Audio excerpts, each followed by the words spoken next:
Рамис Мерко ставен на стоп листа. Поради опасност од бегство, одземени му се сите патни и други исправи за преминување на државната граница. Првиот функционер од ДУИ кој се најде на американската црна листа поради корупција и мешање во судски процеси се соочи со ново обвинение. Овој пат за скандалозното обележје со кое се велича фашистичката окупација на Струга, а 5 месеци беше поставено на влезот од општинската зграда, надвор од сите правни процедури, без гласање на Советот по системот на Бадентер. Како што стои во соопштението од ОЈО, со последното поднесено обвинение во основните судови во Струга и Битола, против обвинетиот ќе се водат вкупно 9 активни судски постапки, при што во секоја од нив му е запретена и затворска казна. Обвинетиот како градоначалник на Струга во март поставил спомен обележје, плоча на влезот на општинската зграда со кое потикнал етничка омраза и раздор меѓу жителите на Струга, со што сторил кривично дело предвидено во Законот за меморијални споменици и спомен обележја.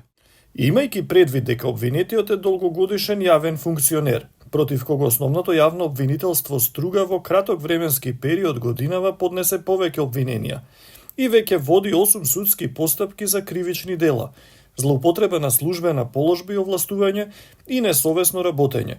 Надлежниот јавен обвинител оцени дека постои реална опасност обвинетиот да се обиде да го избегне кривичниот прогон. Прекршувајќи го законот за употреба на македонскиот јазик, спомен плочата на која пишуваше Основно училиште Конгрес во Битола 1 септември 1941 година беше испишано само на албански и го велича фашистичкиот период во кој Струга била под италијанска окупација, чиј соработник била Кралска Албанија. На Конгресот во Битола бил востановен албанскиот јазик.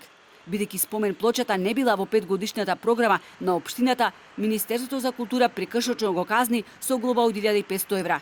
За новонастанатата ситуација се огласи адвокатот на Мерко, кој поднели жалба. Прекршочната постапка е правосилно завршена, што упатува на заклучокот дека кривичната постапка воопшто не би требало да биде поведена, со оглед дека постои законска забрана за гонење и судење за исто дело. Во жалбата, меѓу другото, стои и дека нелогично било да се даде во бегство фамилиарен човек кој како градоначалник уживал голем углед во локалната средина каде што живее. Социјалните мрежи вријат, се огласи пратеникот од владеачката коалиција Вреди, Беким Ќоку.